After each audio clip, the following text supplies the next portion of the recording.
good afternoon, good night. How you doing? This is MCM and you're listening to You're Probably Right. Today we are going to have a serious conversation. Well, maybe not a serious conversation, but there's going to be a serious talk happening here. Now, of course, I'm only doing the talking, but just stay tuned.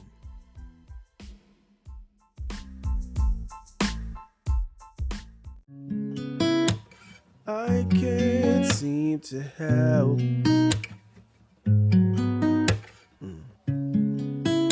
It's like you cast a spell. I'll keep loving you. You don't love me too. But I won't cry. I'll just sing a lullaby.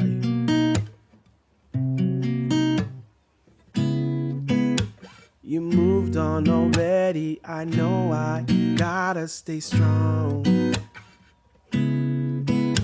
You said that you'd love me forever, but I guess that's gone. And I can't seem to hide all this pain that I feel inside. But that's okay, I'll just sing a lullaby. Listen, I can't seem to help. No. Oh, it's like you cast a spell. Can't believe we're through.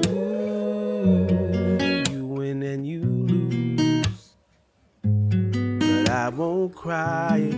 I'll just sing a lullaby. Listen. You moved on already and I know I gotta stay strong. You said that you love me forever, but I guess that's gone. And I can't seem to hide all this pain that I feel inside.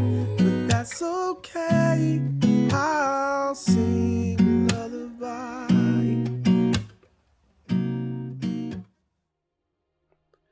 Hey, what's up, y'all? This is MCM, and you're listening to You're Probably Right podcast. Just gotta let you know, this is gonna be a long one. Not that long, but I think it'll be worth it. Sorry for coughing into the phone. I mean, the phone, the microphone. It's a phone. Come on, give me a break. All right. So, pull up a chair, pull up a pillow, draw yourself a nice bath. Start that engine. Let's go for a little drive. So check it out. Think about the last truly deep conversation you had with someone. Did it bring you closer together? Do you have that certain vibe that you can't really put your finger on? Did it reveal something about you, about them, that you never knew? We all make small talk about the weather or what we did over the weekend. But let's be honest, that surface chit chat doesn't tell you who a person really is. If you've ever wondered, can I really trust this person?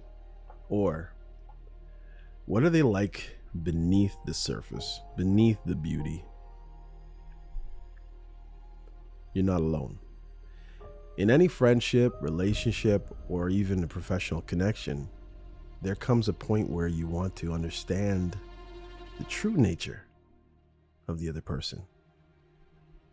So we always try to figure it out, suss it out, use our little tricks. But do they work?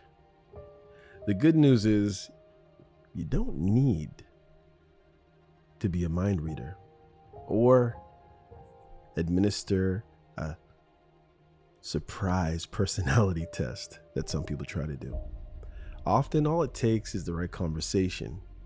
Yes, 5 key conversations can reveal almost everything that you need to know. Now, obviously, there'll be the little idiosyncrasies, the little bit, those things that you probably wouldn't do, but they're not deal breakers, or things that you're shocked about. And then you have to figure out what to do with those.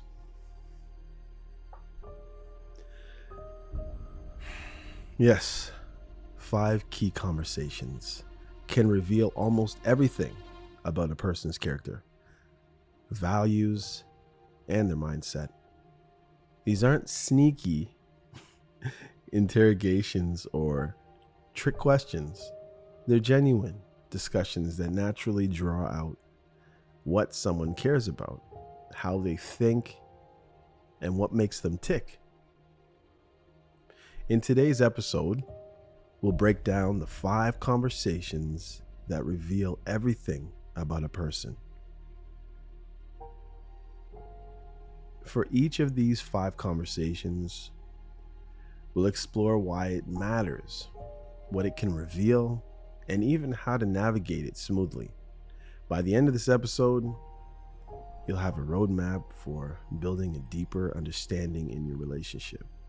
Whether you're getting to know a new friend, evaluating a potential partner, or strengthening connections with family or colleagues. After all, wouldn't it be nice to know sooner rather than later if a friend will have your back in crisis, or if a potential business partner shares your ethics before you sign on the dotted line? I think so. So grab a seat, get comfortable. I guess you can try to get ready to learn the 5 conversations that can peel back the layers and show you who someone really is. Okay, let's dive in. But, of course, before that, understand, I don't know, something's tickling my throat, so I apologize if I'm going to be doing all the time. But the good thing is, that this isn't a AI version of my voice. I told you, if you checked some of my old episodes that I've had, I tried it. Actually, I tried it with this one, but I don't know if I actually posted it. I tried also talking to AI during the episode, almost like giving another, viewpoint or whatever, which would actually be more than one viewpoint extra, because apparently most of these AI models are these LLMs, which you know probably, right? Large language models like ChatGPT or DeepSeek, or the other ones like Gronk 3. They've read the whole internet, right? So they're not just standing on their own information. They're standing on the shoulders of giants, right? So anyhow, let me get back to the point. But listen, I do not profess to be a professor of anything. I'm just a professing Christian. I'm just a guy. I'm just a dude who's been through some stuff. So hopefully you just take my episodes as just me, MCM, talking to you, hoping that you care, hoping that you learn something, either how not to do it or how to do it, or another way how to do it. Either way, you're gonna do it. No, just messing with you. You don't even know what that means. All right. Anyhow, first one.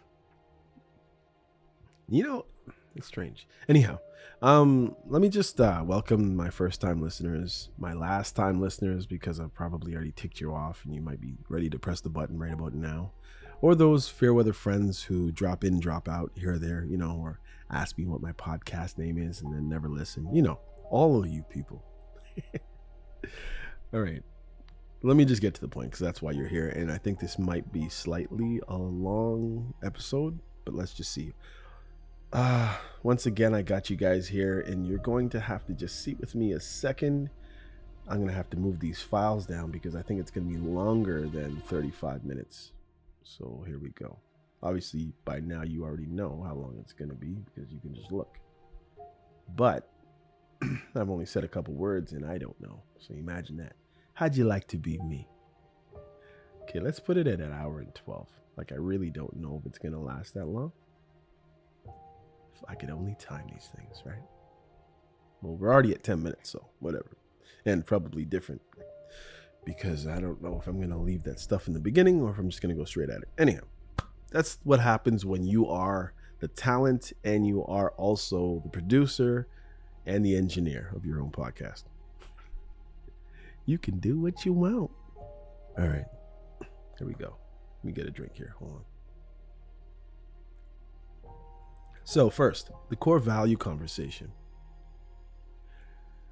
The first conversation that can reveal a ton about a person is one about core values, of course.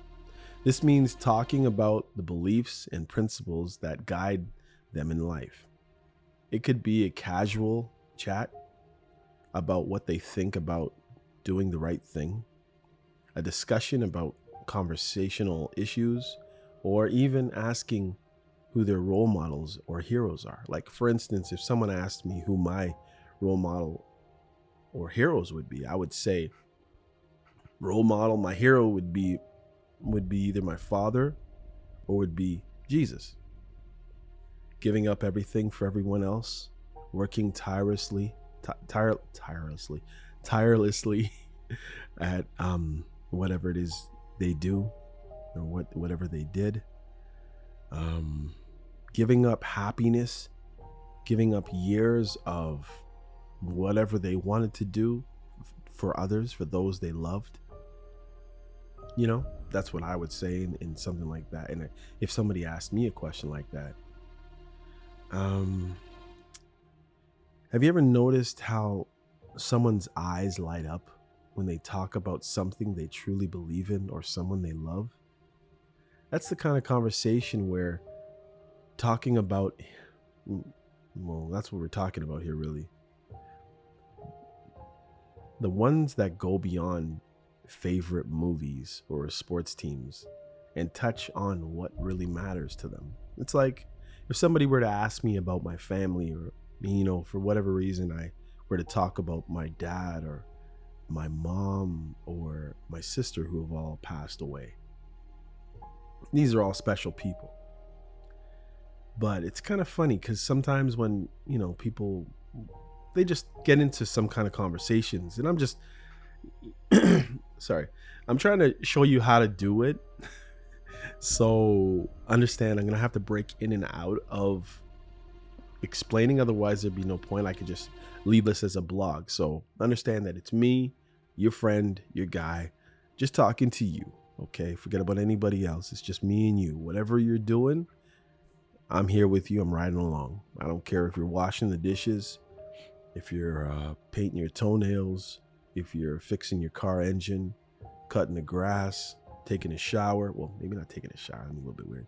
Maybe taking a bath, shoveling the snow, sitting on the beach, looking at the waves, watching the birds fly by.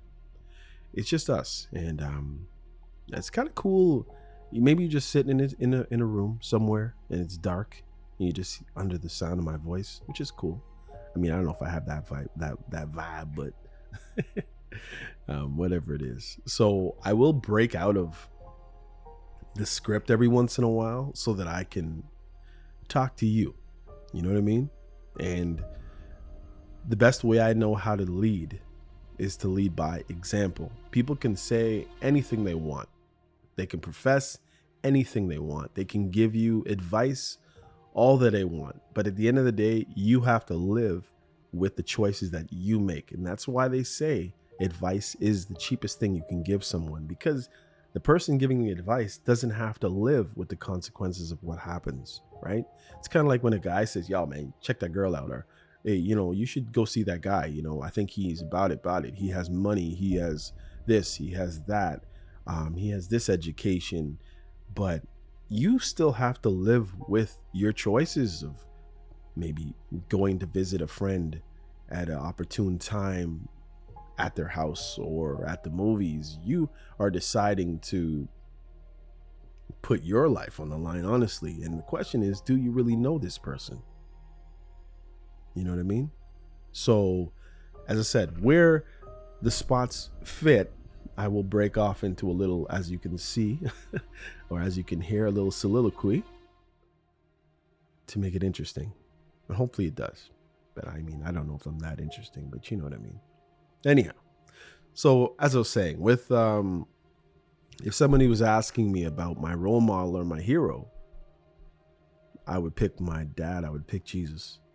If I were to talk about, say, my sister, honestly, sometimes you might see my eyes shine a little bit because I'm, probably fighting back a little tear. And the reason why I say this is because for some reason people think that it's not okay for guys to cry, and nobody wants to see a guy cry in front of them, and that's the general consensus of most women. It's guys aren't supposed to cry. They grimace, they can go quiet, they can find a quiet corner, they can walk out of the house and shut the door behind them and go for a drive and do whatever they do while they're by themselves. But sometimes it's good to see somebody's vulnerable side. Obviously you don't want somebody soggy wet pillows every night, but we are people and we do have emotions. We were raised, most of us came out of a woman, so you can't expect us to be aliens. Anyhow, as I was saying, when I think about my sister, I think about the fact that I was the last person who laid hands on her. I had to do CPR to no avail. 2 years later, and one day, I had to do CPR on my mother to no avail. Years before that, I was the first person in my family who was told that my brother passed away. 2 years before that, my father passed away, and he died in the house that we were living in. So when I talk about these people, understand it's more than just a relationship, more than just being brought up through my formative years, my rearing as a child to a man, to adulthood and having kids of my own and all that stuff. The relationship, because I cared and I care about these people, they're just their memories alone brings back so much emotion that, yeah, sometimes I tear up. Sometimes you hear a crack in my voice when you speak about these people, or excitement, or the laughter that I have of different situations. It's real, and I'm a real person, so I don't really hide much. That's the one cool thing about being a man who is single, being a man who is in control beyond, obviously not beyond whatever God has for me, but I say what I want and there's no one who can stop me. I do what I want, there's no one who can stop me. The only person who can stop me is God. And sometimes when you're connected to someone who doesn't have your vision, who doesn't care about what you care about, then you're hampered. Don't say this, don't do that. Nobody wants that, especially when there's no basis and it's just that person's preference. But it's like, you can have a preference, no problem, but be careful when you throw your preference on someone else when there's no basis behind it. There's no moral or spiritual guidance behind it. It's just you saying that I don't like this, I don't want that, don't do that. Then you're just putting people in boxes. And then, you know what? When you put people in boxes, they're not happy. They might be compliant, but trust me, to the core of the root of them, unless they really agree with being put in that box, matter of fact, unless they put themselves in that box, they're not going to be happy. And guess what? Even if they're happy that you put them in a box, they wanted to go in that box, at some point, they're going to want to come out of that box. Anyhow, let me move on. Let me read over the last sentence just so we're not just all over the place. Okay. Anyhow, that's the kind of conversation we're talking about here. The ones that go beyond your favorite movie or sports team and touch what really matters to them. Why it matters. A person's values are like their internal compass. They guide decisions and actions. By discussing core values, you find out what drives someone and where their morals are, and where they, the line in the sand, where they draw it. Will they win the lottery and kick you to the curb? Will they graduate and say deuces, even though you helped them with their their degree or their doctorate or their master's or whatever? Do they value honesty above all? Or do they put loyalty to loved ones first? You know, some people it is honesty. Some people it is loyalty to loved ones. Some people, they love to a fault, but they're trying to protect at the same time, so they lie. Not because they're hiding, not because they're scared of the consequences, but they're trying to protect their loved ones. And sometimes that gets all jumbled up. And the question is, where do they go to draw the line to make sure that they're doing the right thing? Even if it conflicts with being honest, some people, it's family first. Are they more about personal success or giving back to the community? There's no right or wrong answer, they say, but I say that's why a person like me will use the Bible, because I'll say, I won't necessarily say what would Jesus do, but what does the word of God tell me to do? And that's how I look at it, and that's how I go at it as a Christian. So that's why I say I'm not a professor of anything, but I am a professing Christian. So I try, I'm not saying I'm perfect, but I honestly try to use the scripture that is within me, that I have read, that I have heard, to guide my daily decisions. Now, of course, as I said, I'm not perfect. I have fallen many times in past, and I do repent of my sins when I do commit them, but understand that that's where my basis lies. And if you're dealing with someone who doesn't have a moral compass, a moral base, it's going to be very difficult, because that is going to be a moral floating line, whatever feels good to them, whenever it feels good to them. Hopefully you can understand that. In other words, it's kind of like the backcourt violation in basketball. If you're familiar with basketball, it's like once you bring the basketball up above, let's just say the center line, because that's what it is, say in NBA, right? You can't go back. Whereas sometimes people play maybe in a small gym, they make it a floating one. So they've moved it back. They've changed it. So the rules are the rules, but you know, some people for whatever reason have changed it and said, okay, well, no, it'll be about 8 feet behind the center line. Anyhow, those of you who understand basketball can explain that to someone who doesn't. And if you don't, let's move on. You'll probably understand something a little bit more. But anyway, but the way someone explains their stance reveals their character. If your values align with theirs, it could mean a smoother relationship, because you'll fundamentally agree on important things. Not all things, but important things, right? It's kind of like abortion, right? You agree, you don't agree. It's a big difference. That chasm, as they say, is huge. You might like the person, but something like that might be like, whoa, I didn't even know that was a choice. If we had a kid, is there even is it even a conversation that there could be an abortion? You know what I mean? Just something like, as I said, important things. If they differ, it doesn't mean you can't get along, but at least you know and understand where the potential conflict, you know, and your perspectives might arise. Like you might just have issues. For example, if integrity is one of your core values, hearing someone justify a little lie because everyone does it might raise a red flag for you. On the other hand, if they talk passionately about fairness or kindness, you learn that they have a compassionate streak.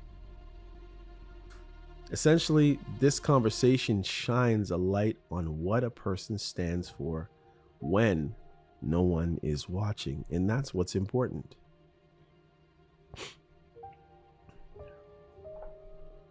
Imagine you're on a first date or chatting with a new friend, and you ask, what's something you believe in that you'd never compromise on?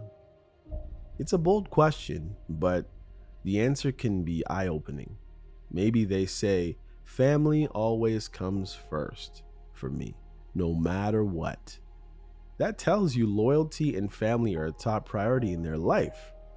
Or perhaps they answer, I think it's vital to be honest, even when the truth hurts. And that's something that I honestly, personally would say. Now, I know everybody doesn't agree with that, but again, that's just me, right?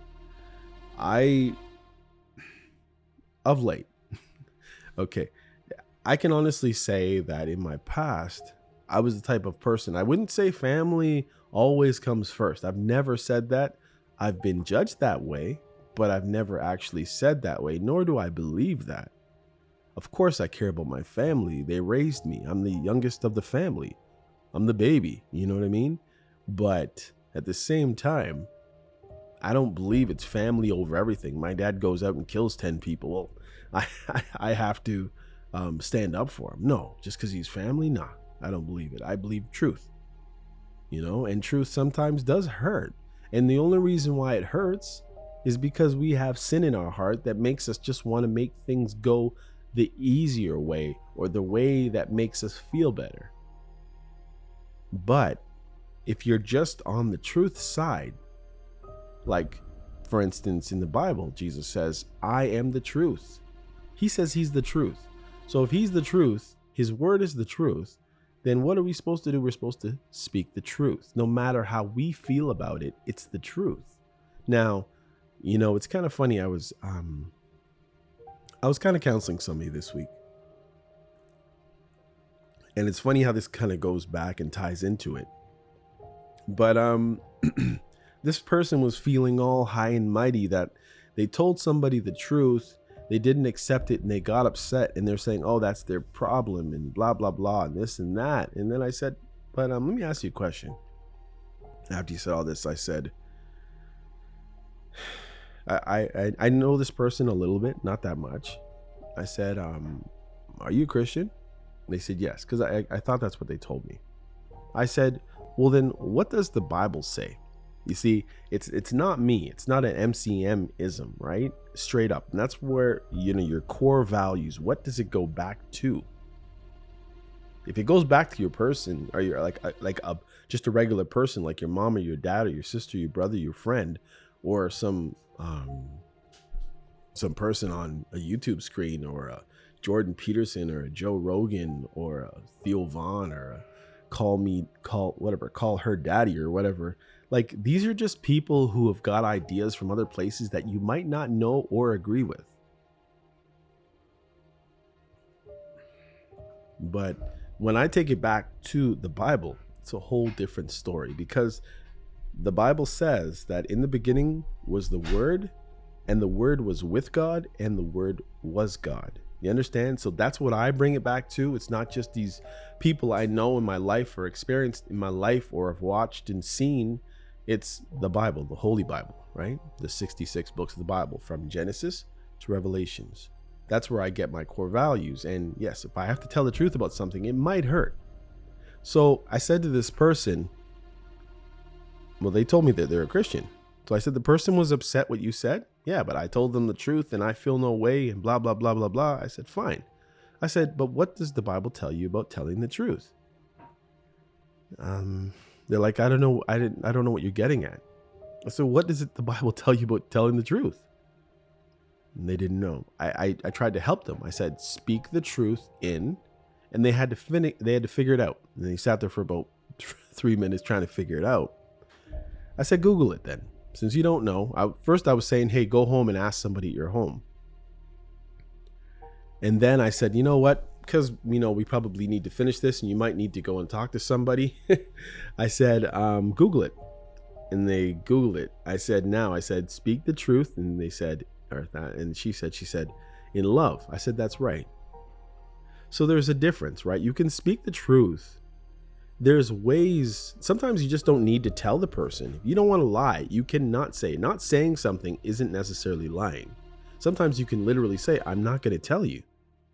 But if you're going to speak the truth, the Bible tells us to speak it in love. So you're not trying to smack somebody over the head with love and truth.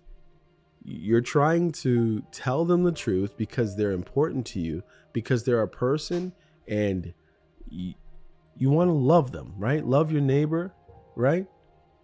You shouldn't be trying to hurt somebody with the truth. Oh, you're a loser. Well, you really are. What if the person really is a loser?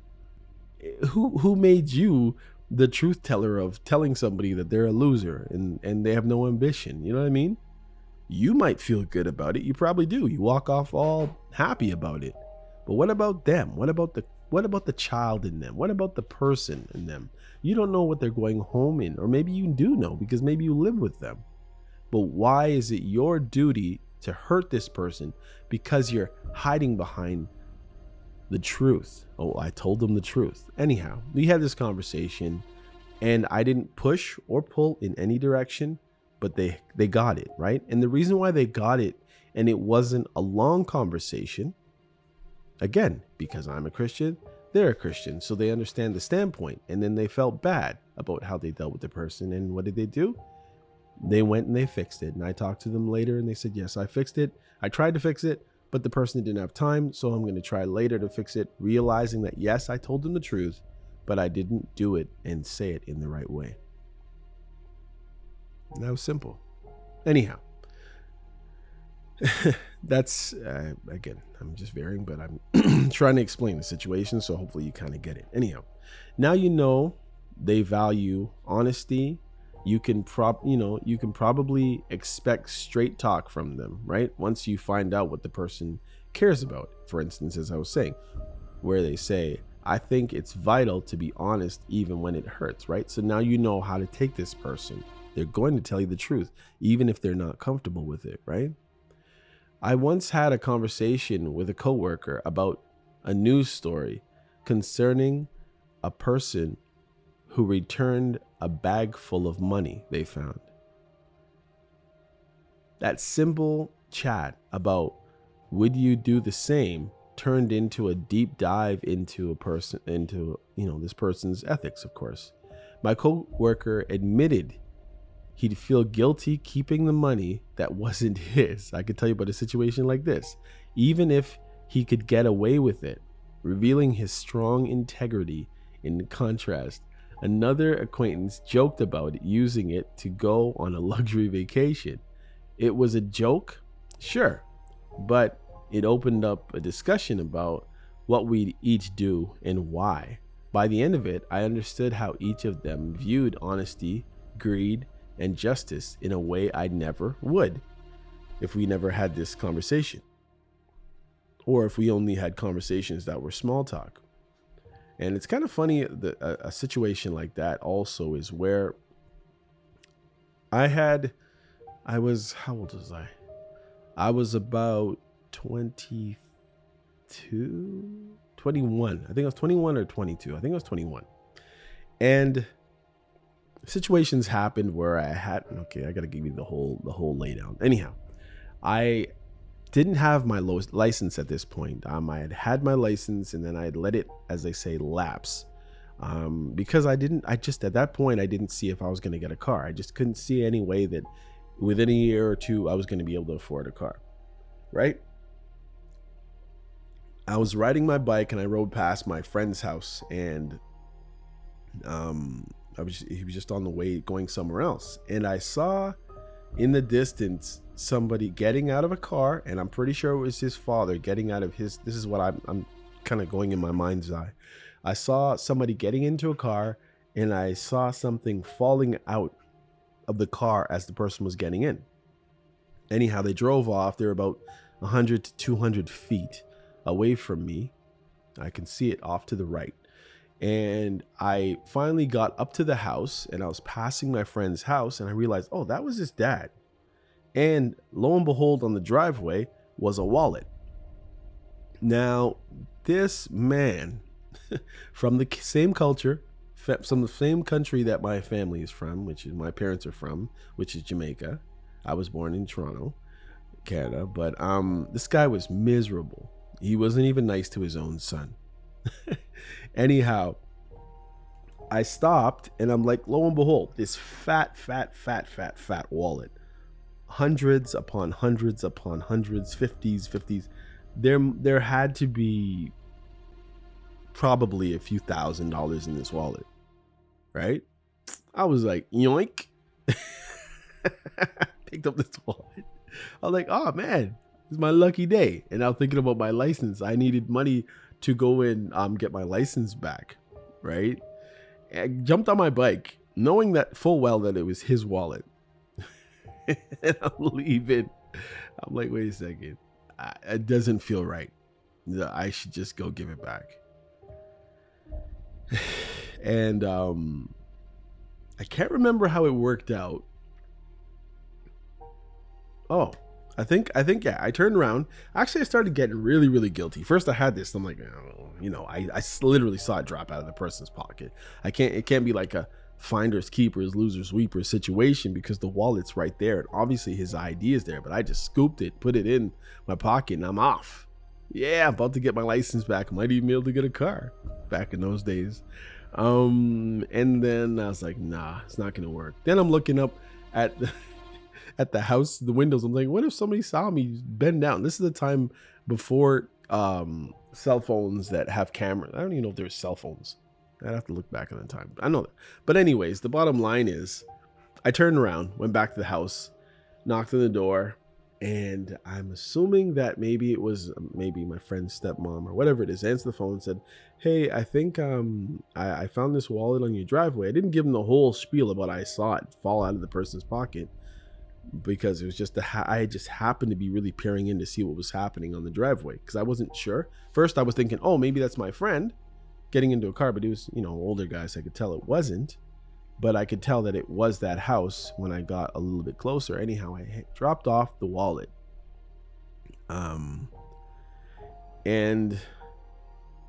later, I'd come by to talk to my friend. I found out the story was, it was his dad, and it was his dad's wallet. And he was actually going to Jamaica. But he needed the wallet because he had stuff to pay for and this, that, and the other. And the joke is the father didn't say thank you. The father didn't give me $5. He just figured it was my duty as a person. But he didn't say all that. He just like, screw you, I got my stuff back. But it is what it is, right? I still felt good that I'd given the guy back his wallet. My friend was happy that his dad got back the money. Of course, he was saying his dad's lucky that he got the money back, as most people would have just taken it, especially seeing the kind of person he was.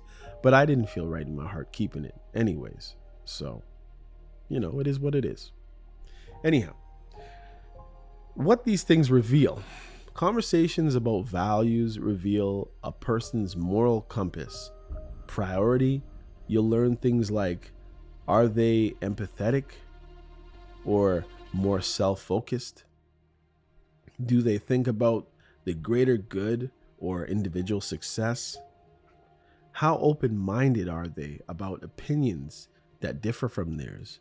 For instance, if the topic of charity or helping others come up, does your friend express passion or do they dismiss it as a waste of time? Their response and even their tone can show you if they're kind-hearted, judgmental, tolerant, or stubborn. Now, I can honestly tell you that I don't know, sometimes just out of jokes, I'll say stuff that I don't really agree with. But the sad thing is, for me, right, and this is what I've kind of learned and I'm really learning lately a lot, is that like I'm the kind of person, and I guess you'd have to really dig deep to know who I am, but I'm the kind of person that might say something totally against my moral character that doesn't sound good just to make somebody laugh. And I might be very, very slow on walking it back.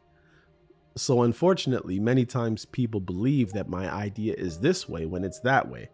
And sometimes I just let people be what they, I guess I'm the kind of person who I'd like to let you just watch me in action, see what I really do. And sometimes I say stuff. Sometimes what I say and what I do aren't always congruent, because sometimes I'm just going for a little laugh. You know what I mean? But that's just me. Not everybody's like that. But that's why sometimes this doesn't exactly work. And yeah, let me go back. Their responses and even their tone can show you if they're kind-hearted, judgmental, tolerant, or stubborn. This conversation also reveals how someone handles differences. If you gently disagree on something, say you value sustainability highly and they haven't thought much about it, do they show curiosity and respect, or do they get defensive and like you're crazy? A respectful debate about values can actually bond you closer, or respectfully highlight key differences. Either way, you gain insight into how they think and what guides them. But it doesn't have to repel you right off the bat. And I think that's what a lot of people deal with. They've always known it this way. I know someone who always says, that's the way I was raised. And, this person will say that they're a Christian, but I'm like, you're a Christian, but you're saying that's how you were raised by your parents who weren't real Christians, or one wasn't even a Christian at all. And I'm saying, how does that help anything in your Christian walk as a believer? If you're doing things according to how you were raised, knowing that the people who you were raised by don't have a clue about what you believe properly, then I think you need to kind of throw that one out. You can't necessarily go by everything that you were raised by when the people you were raised by don't have a clue. Anyhow, but some people let that trump everything. Anyhow, how to navigate this, I guess, effectively. Start light and natural. You don't have to lead with heavy, tell me about your moral philosophy. unless that's your style, right? Instead, bring up topics naturally. Current events, books or movies, themes, hypothetical scenarios. What would you do if are great ways, of course. Share your values too, right? Don't just be a way where you're just sitting there testing people all the time. Give up something. Don't be the person that's just trying to pull information but not sharing, Be vulnerable with, depending on you have to obviously decide how vulnerable you can be with someone. But if you hear somebody talking and you never hear them say anything about the mistakes that they've made, it really is a tell.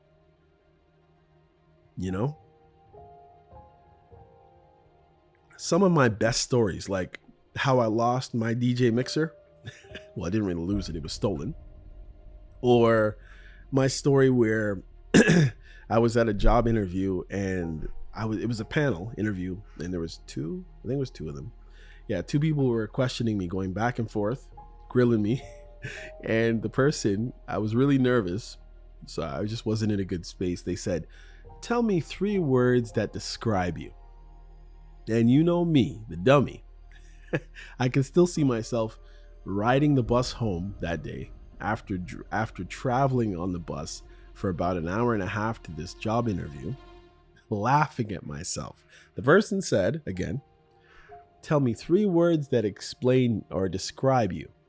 Now, most people would say dependable, honest, hardworking, right? Something like whatever, some phrases, whatever it is, right? I said, a nice guy.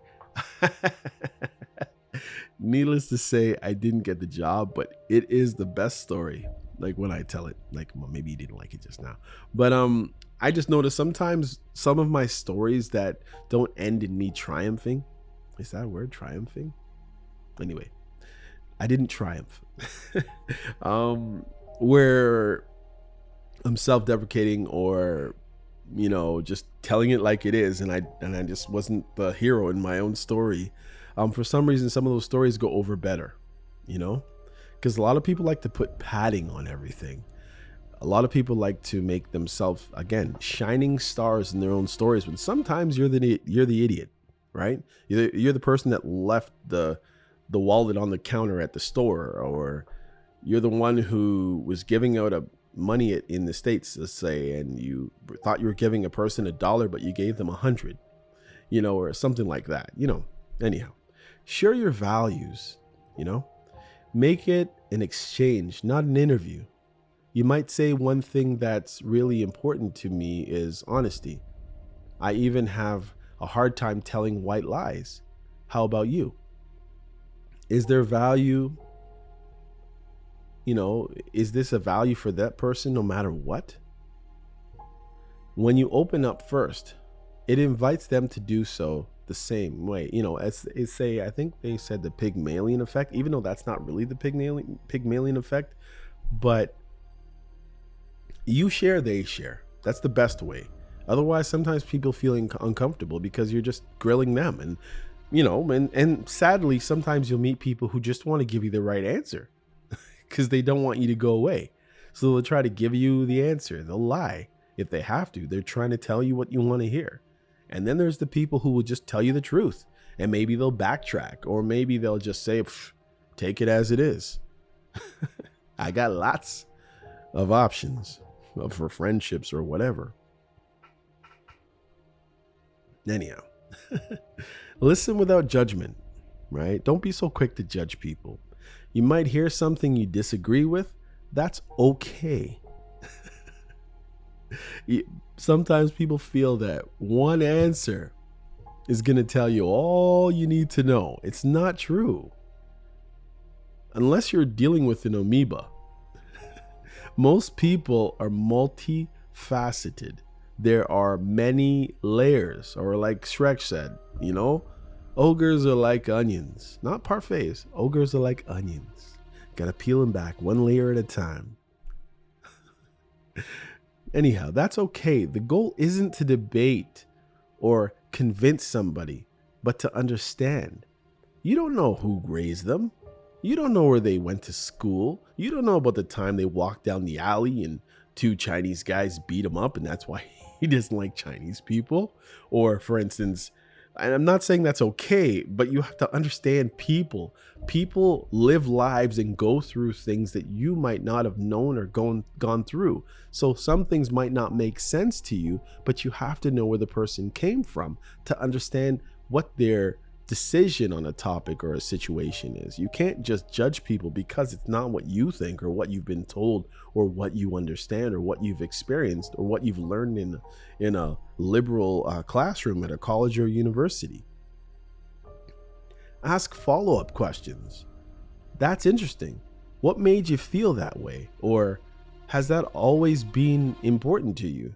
This shows you respect their perspective, even if it's different. And that is important. And that's the way you don't repel people. Like, for instance, I have a cousin. Their uncle came to visit, stayed at our house one year, and he said he doesn't like white people. I'm like, whoa, man, that's some wild stuff. I mean, I'm young. I'm like 19, born and raised in Toronto, where I was raised on a street where my family was the only black family besides 2 brown families, and the rest of the families on the street were white. And as far as I knew, I was living in a melting pot. Just a couple streets down, there was a whole bunch of different cultures. But he said, I don't like white people. I was like, wow, this guy's wild. This guy's racist. Right? This is me. This is my 19-year-old mind saying, like, wow, this is some wild stuff. And remember, this guy's coming from the States. So he lives in the United States. He's originally Jamaican, I believe. But he just sounded like an American at this point. I don't know how old he was when he moved to the States. But he's living in Delaware. Just to find out later from another family member that his house was burnt down by a white woman who hated black people. Do you understand? So he lost everything. I think he's living in a mobile home at this point, right? Because he lost literally everything. I don't know if he had insurance, but everything burnt to a crisp. Now, does he really hate white people? Maybe he could be that ignorant, but think about what he went through, right? Could you imagine being a middle-aged person, put all you had into your home, had all of your important documents, all of your money, possibly at that time, um, your car, your furniture, all your clothes, documents, photos, everything you could possibly think of burnt by a woman who didn't know you, but burnt everything up just because you were black. I'm just saying. I'm not saying he took the right standpoint and he should have just taken it out on the one person. I just don't know. But you understand, you can't just sit there and judge a person so harshly without being able to somehow envision yourself walking a mile in their shoes, possibly. Also, look for passion and consistency. Pay attention to not just what they say, but how they say it. Are they enthusiastic, thoughtful, hesitant? Consistency matters too. If they claim to value kindness, but speak cruelly about others elsewhere, that's notable. Now, when to move on. If a person seems uncomfortable or the conversation gets too intense, ease off the pressure and switch to a lighter topic. Not everyone is ready to bare their souls about values immediately. Some are because they're comfortable within themselves and in their own shoes, right? And that's fine. You can always revisit deeper topics as you trust and as you grow, or as things grow, or as your trust grows. Transitioning from values, let's remember that our values often come from our early experiences, I was saying, our formative years, as we're growing up. This naturally leads to another revealing discussion, a person's background and upbringing. So let's move to the next conversation that can tell you a whole lot about someone. Now, we've already gone 52 minutes, y'all. And I think, should I stop or should I go? All right, I think I'm going to continue, but I'm going to have to move this thing down. This is a long episode. Okay, so the second, and if you're still here, or if you're coming back now, the family and upbringing conversation. Let me just move this thing down.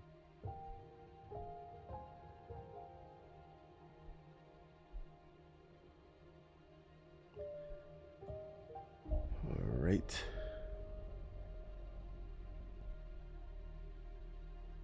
There we go. I'm going to move that down, and I'm going to move this down. Perfect.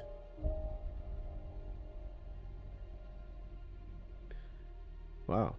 I actually like this topic. This is actually pretty cool. What do you think? Anyway, remember, you can leave a comment on my wherever you're listening to this thing. If you could subscribe, if you could rate me on Apple, I'd really, really, really appreciate it. I know that all my episodes aren't as in depth and they're not all as long, but yeah. Anyhow, you know what I mean. All right, here we go. Second, the family upbringing conversation. Description. Let's check it out. So, what was your childhood like? It might sound like a question from a therapist, right? And although I'm not licensed, I'm actually qualified to be a therapist, and I'm contemplating right now whether or not I need to go get that paper, because I think this is the last year I can actually do it. I got to think about it. Anyhow, that's just a me thing. It might sound like a question from a therapist, as I said, office, or, a therapist's office, sorry, or a dating show. But talking about someone's family and upbringing can be incredibly revealing and often heartwarming or enlightening. This conversation is about where they came from, their family dynamics, childhood memories, cultural background, or formative experiences. It doesn't have to start heavy. It can be a simple ask, do you have any siblings, right? Where if somebody asked me that, I would say, yes, I had 3, but 2 have passed away, And then they follow the thread, where, Were you the troublemaker or the peacemaker growing up? I would have to say I was a troublemaker, but I wasn't really a troublemaker. I was just the baby of the family and I got into trouble, right? There you go.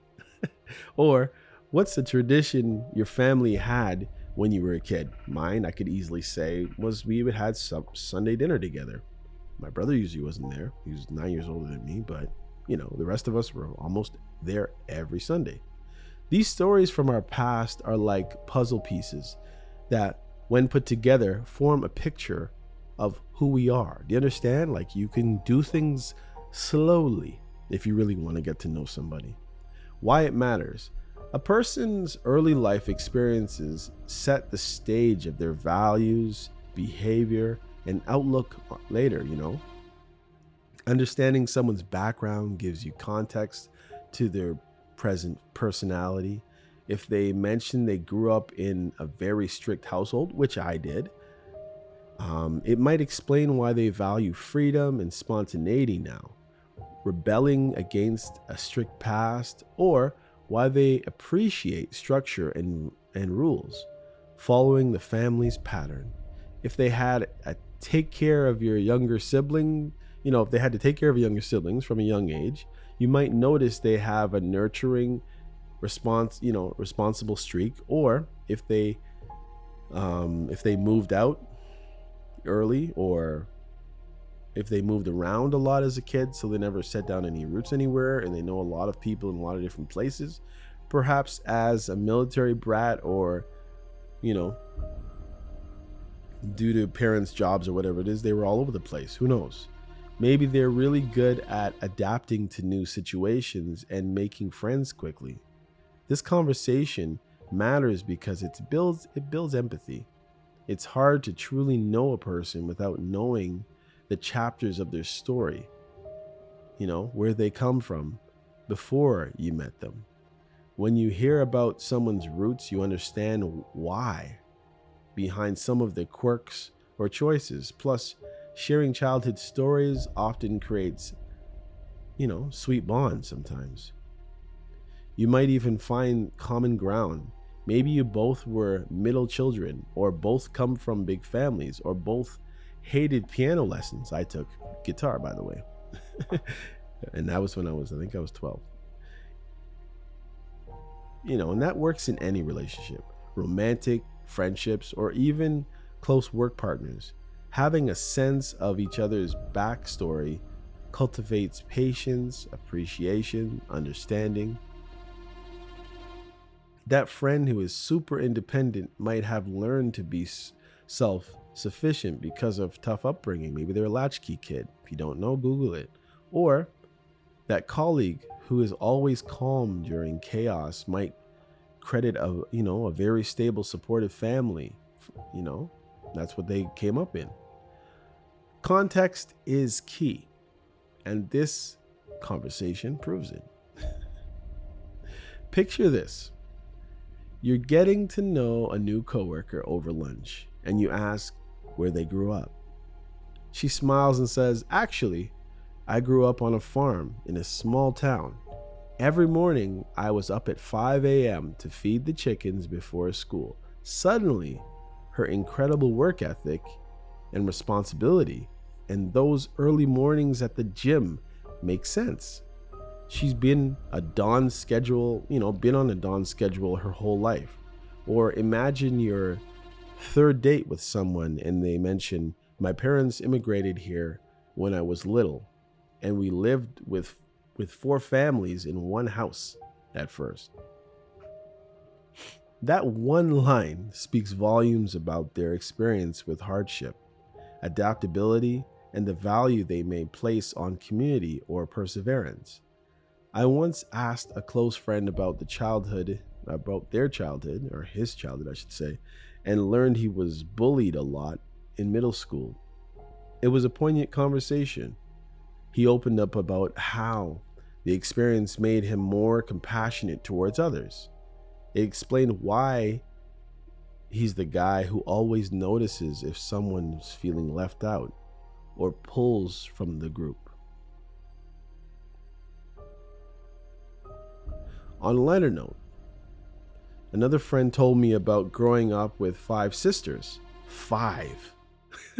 He laughed about how it taught him to listen because he could barely get a word in as a little boy. I remember that. I used to have to watch Young and the Restless as a kid, and I only had two sisters, imagine. And it was only my mom and my older sister that were really watching, and the other one would kind of phase in and out of the room just to see whatever was happening and ask questions. And we all were supposed to know the answers. And the respect, he has for women's, or respecting women's perspective. Obviously, five sisters, right? A trait that's very evident in how he interacts with women as an adult. These anecdotes and memories are more than just stories. There's insights to how a person became them. Thinking about that, I remember myself and growing up, I was bullied. And I've talked about it in episodes before, but I wasn't physically bullied. I was always an athlete. I was always at the top of the class with athletes. I was always first, second, or third in whatever we were doing. I was one of those people. So I wasn't able to be fully physically bullied. But all it takes is you could be whoever you want to be. If you have 5, 6, 7 people all on one kid's side, and then there's you, and then there's the so-called, as they say, losers, or people in the outskirts who just tried to stay out of trouble. They don't want any problems with anybody. I wasn't that guy. I was the athlete, the strong kid, the fast kid, the athletically gifted kid, and I wasn't liked. There was something about me this one dude didn't like, and he used to just pull people to his side. Almost, I won't say like girls, but it was kind of strange, my upbringing with these kids. And this happened between the grades, whatever the ages are, from grade 4, 5, and 6. And I was in the same class with the same kids for all of those years. It was the worst, absolute worst time of my life. So that tells you a lot. And I guess when I'm dealing with children and my kids and stuff, I have to pull from those experiences when I try to understand what other people are going through. Anyhow, what this reveals: conversations about family and upbringing reveal a person's foundation. You'll gain insight into their relationship model or their relationships. How do they view family and relationships? Someone from a very tight-knit family might value togetherness and loyalty, making them the kind of friend who treats you like family. Conversely, if someone had a fractured or abusive family life, they might have trust issues or value chosen family, or friends even more. Their traditions and cultures. You learn that, what customs and traditions shape them. If they come from a culture where, respecting your elders is paramount. I came from a family who every New Year's Eve we were at church. Not even a question. That's where we were going to be till probably 2, 3 in the morning, right? They called it night watch service back in the day. And respecting your elders, well, my dad was an elder. I was born when my dad was 49. You do the math. Right now, if my dad was alive, just speaking about, I don't want to tell you when this is, because it kind of messes up the thing. But he was a lot older. Anyhow, he was 49 years older than I was. You might notice they always address older people with extra courtesy. If their family valued, open communication, think weekly family meetings or debates at the dinner table. They might be very comfortable expressing themselves or handling conflict now. And my dad, the funny thing is, I'm thinking about this is, people think of an argument as a bad thing, but that's not what I grew up with. Remember, I grew up with an old bean father, born in the early 1920s. He was a very nice guy. I mean, let's just say, as far as, having a Jamaican father and the fact that he's only ever slapped me once on my backside, just once. That's all it took. Very nice guy. And his eyes used to shine when he used to talk about stuff and get very excited about the whole situation and whatever he was telling me. But he was older, right? So he would have these conversations that were arguments. Of course, arguments changed its meaning over time, but it was basically state your point, debating, basically, right? And he loved to debate things and go through it, and you could see if you could try to convince him, and he could try to see if he could convince you over different things. But that's all it was, and it stayed there within itself, right? That conversation, that argument, that debate stayed right there. You didn't just take a person and throw them away with whatever their viewpoint was. It's just that's what they saw in that situation. You know what I mean? Challenges or privilege. Hearing about hardships like financial struggles, illnesses, frequent moves can reveal their resilience and independence. Learning about privilege maybe they traveled a lot, or had parents who exposed them to art and education, can show you what opportunities they had and how they used them. Importantly, it can also highlight how humble or grateful they are for their background. Some people speak about their past with gratitude and some with resentment. The tone revealed a lot about their current mindset. It's like me. If I talk about my childhood, I can tell you, because I'm trying to give you examples, I'm trying to help you here. All right. So, and beyond giving my life story out, but as a child, I was abused, right? By someone who was a so-called close friend of the family. Not like what happened to my brother. It was a lot worse. But here and there, and that's what it was. And when you hear these things, you can kind of understand why a person might be promiscuous, or why this person might be shut down, or why they're cold or flirty, or whatever it is, because people go through things, and sometimes they're the only one that knows what they went through, and they haven't even been okay to share it. Sometimes you might even be the first person that this person is sharing this with, and that's why you have to be careful when you're judging someone. The tone reveals a lot about their current mindset, even what happened to them. Maybe they're experiencing it while they're talking to you. Emotional ties. Listen for how they talk about their family members. Do they mention a grandma or a sibling with fondness, as I was saying to you earlier?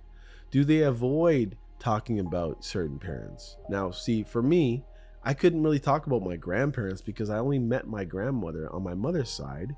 And when I met her, she was pretty much off a rocker, probably had Alzheimer's or something like that. So she was a little bit delusional, right? That's all I know as grandparents. My grandfather from my mother's side, I think I met him when I was 2. For whatever reason, I still remember certain things, but I didn't obviously know him at 2, right? The emotion or lack thereof in their voice can indicate where there's love or where there's pain or unresolved issues. It doesn't mean you pry into it, but simply knowing someone has sore spot, say their father might explain, why Father's Day is hard for them. Like, maybe you say, oh, it's Father's Day, blah, blah, blah. But maybe this person's father beat them senseless every week or something like that, or every night, or when he came home drunk. You know what I mean? And that's why you really, really, really, really, really have to be slow to judge. Now, it's different when you're judging something against what you believe, say as a Christian, when you're just marking things that way and what a person will do now, not what happened. Because if they're still stuck on what happened, and that's the only place that they can go with their feelings and their decisions now, then they probably haven't worked through things. But if they've worked through them and they're just telling you what happened to them, you can still understand the sore spots and their feelings or apprehensions about certain things. And how do you go through this effectively? Be genuinely curious. Most people actually like sharing about their upbringing once they feel it's safe to do so with you, right? So respect that. If somebody's telling you about their childhood, they honestly feel safe with you, right? Ask open-ended questions like, what's one of your favorite memories from childhood? Or were you and your family big on traditions or holidays? They might throw you a story. Like me, I would probably say, I was attacked by the Christmas tree. Well, not really. I was trying to steal candy canes from the Christmas tree and it fell on me. You know what I mean? Share your stories too. Reciprocate, right? Reciprocity helps. After they share a childhood memory, maybe you might want to chime in and give a small anecdote about your own. You know, it doesn't have to be a competition. Now, be careful not to compete, because I know sometimes somebody will start talking and I personally will jump in and start telling my own story when they're not even finished theirs. And it's so totally disrespectful. And I've done that, and I know that I've done that. And it's something that I personally have to work on. Sometimes I just get so excited and I don't know if I'm going to remember to tell the person. So I need to get it out now. And it's really a dumb way to be. But, I recognize that about myself. Um, for better or worse, don't make it a competition. Just an exchange that builds trust, right? You give a little, I give a little. For example, I love that your family had Sunday dinners. My family was the opposite. We were all doing our own thing. It's funny how that works, though. Respect boundaries. If someone, glosses over a detail or seems uncomfortable, maybe they, that's what it was. Yeah, maybe my dad wasn't really around anyway. And change the subject. Respect that. You can learn even from what's not said.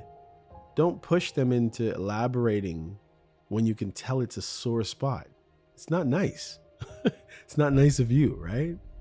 The goal is not to do a full analysis, of their childhood. It's to understand them better. That's all you're doing. You're not trying to, sometimes the fact that they don't want to talk about something is itself revealing, right? And you should learn a lot right there. And you don't necessarily have to dig right there. Notice their demeanor. Are they nostalgic and warm when talking about home? Or are they a bit tense or maybe even bitter? Do they laugh about their past or speak very seriously?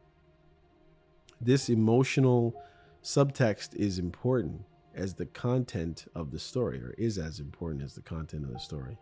It tells you how they feel about where they come from. Use tact in, obviously a professional setting. If you're navigating their conversations with a coworker or someone you don't know deeply yet, you can still discuss background in a lighter way, like asking about where they grew up, foods they love to eat as a kid, that kind of stuff. It can create a friendly bond at work without getting too personal, too fast. By understanding someone's past, you start to see the whole person in a richer way. Now, knowing where someone comes from is huge. But what about where, what they're doing or where they're going right now? The next conversation is all about the future and a person's dreams, goals, passions. Anyhow, guys, I am going to cut it right here. Hopefully you're intrigued enough to come back and see me finish this joint. So I'm going to stop right here. This is MCM, and you are listening to You're Probably Right podcast. I'm way over time, but I'll be back. Take care of yourself.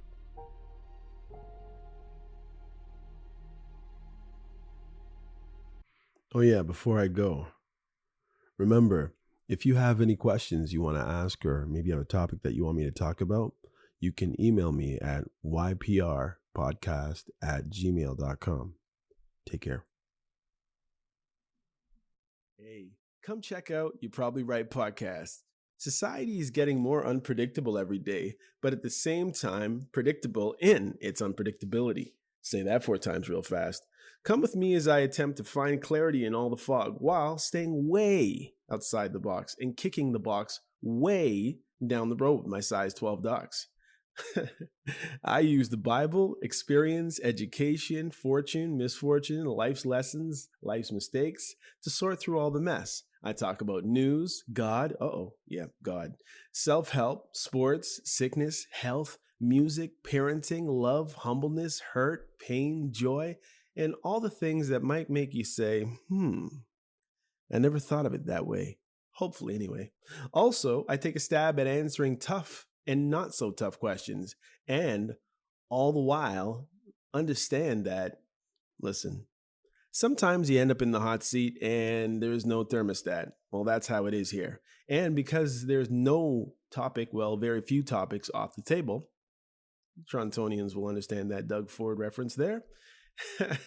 Hopefully, the podcast will be helpful and uplifting. And hey, maybe you'll find your own private Idaho here somewhere. Hope to see you soon.